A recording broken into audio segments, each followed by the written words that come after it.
ابو سلمہ بن عبد الرحمن نے بیان کیا، ان سے ابو ہریرہ رضی اللہ عنہ نے کہ رسول اللہ صلی اللہ علیہ وسلم نے مسلسل کئی دن تک سحری و افطاری کے بغیر روزہ رکھنے سے منع فرمایا تھا۔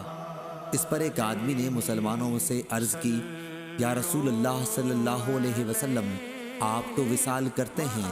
آپ نے فرمایا، میری طرح تم میں سے کون ہے؟ مجھے تو رات میں میرا رب کھلاتا ہے اور وہی مجھے سیراب کرتا ہے۔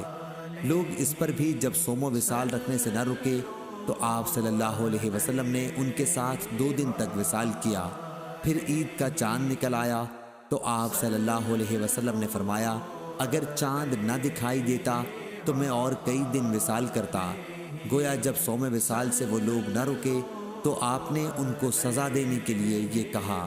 صحیح بخاری حدیث نمبر 1965۔